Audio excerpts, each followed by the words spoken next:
അതായത് ഈ പക്ഷി ഇടിച്ചുണ്ടാവാൻ ഇത്ര വലിയ അപകടം ഉണ്ടാവാനുള്ള സാധ്യത എന്തുമാത്രമാണ്? എന്നാലും ഒരു എഞ്ചിനീയറിനെ ബാധിക്കാൻ സാധ്യതയുണ്ട്.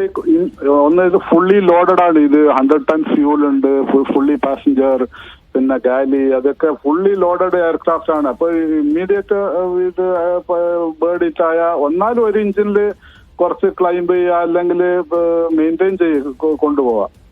പിന്നെ ഇത് ഇമ്മീഡിയറ്റ് ലാൻഡിങ് ആയില്ലേ ഇമ്പോസിബിൾ. കാരണം എന്തെന്ന് പറഞ്ഞാൽ ഫുൾ ലോഡിൽ യു കനോട്ട് ലാൻഡ്. പിന്നെ ബേൺ ചെയ്യണം, ഈ ഫ്യൂൽ ബേൺ ചെയ്യേണ്ടി വരും. ഫ്യൂൽ ചിലപ്പോൾ ഈ റൗണ്ട് അടിക്കുന്നത് നിങ്ങൾ കാണുന്നുണ്ടാവും, സിഗ്നൽ റെഡ് ലൈറ്റ് സിഗ്നൽ പോലെയാണ് ഈ ഹോൾഡിങ് എന്ന് പറയും ഞങ്ങള്.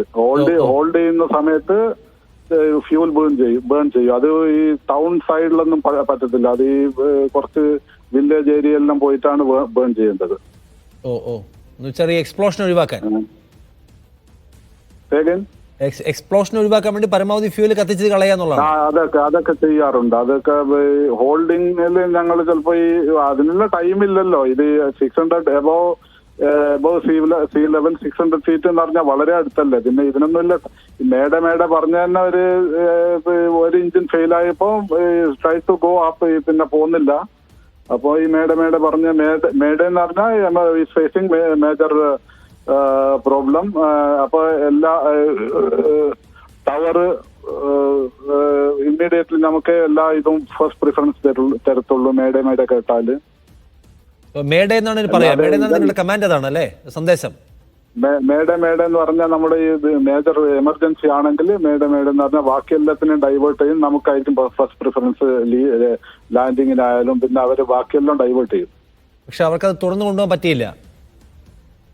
ഇല്ല, അതിനൊന്നുമില്ല, ഒരു ടൈം ഇല്ലല്ലോ. Immediate after the take off 2 minutes take ഓഫിന്റെ ശേഷമാണ്. അതന്നെ വീല് പോലും റിട്രാക്ട് ചെയ്യാൻ പറ്റിയില്ല.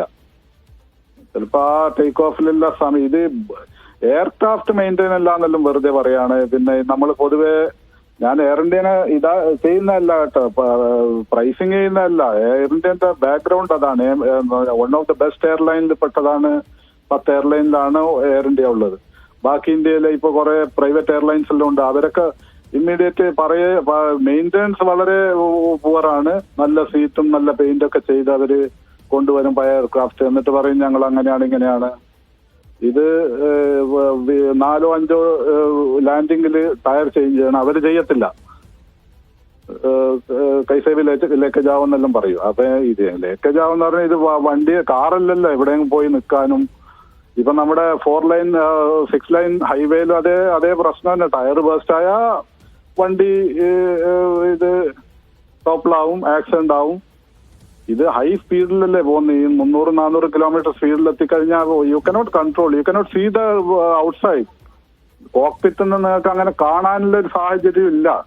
അത്രയും സ്പീഡിലാണ് ഇത് വരുന്നതും പോകുന്നതല്ലോ.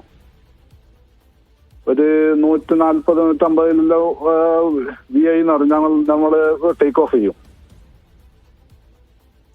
അതായത് ഇപ്പോൾ ഈ ഒരു എഞ്ചിൻ ഫെയിൽ ആകുക എന്ന് വെച്ചാൽ പിന്നെ അതുകൊണ്ട് താങ്കൾ നേരത്തെ പറഞ്ഞ ഫുള്ളി ലോഡഡ് 10,000 കിലോ ഫ്യൂവൽ ഉണ്ട്, ഇത്രയും യാത്രക്കാരുണ്ട്, അവരുടെ ഈ പറയുന്ന ചരക്കുകളുണ്ട്, ഇതെല്ലാം ഉണ്ട്. സോ ഒരു എഞ്ചിൻ ഫെയിൽ ആയാലും മറ്റേ എഞ്ചിൻ കൊണ്ട് പെട്ടെന്ന് പറന്നു വരിക, തിരിച്ചു വന്ന് കറങ്ങി ഇറങ്ങാൻ തോന്നിയ പ്രയാസമാണ്. ക്ലൈംബ് ചെയ്തില്ലെങ്കിലും മെയിൻറ്റെയിൻ ചെയ്ത് കൊണ്ടുപോകാൻ പറ്റുന്നു. ലോങ് ടേൺ എടുത്ത് നിങ്ങൾ തിരിച്ച് വീണ്ടും ട്രൈ ടു ലാൻഡ് ചെയ്യാൻ പറ്റും. അങ്ങനെയുള്ള ഒരു ഇതുണ്ട്. പിന്നെ ഇത് സമയദോഷത്തിനെല്ലാം ഒരുമിച്ചാണ് വരാറുള്ളത്. ചിലപ്പോ മഴയാണെങ്കിലും പിന്നെ ഇതും എല്ലാം ഒരുമിച്ച് വന്നാൽ ഒന്നും ചെയ്യാൻ പറ്റില്ലല്ലോ.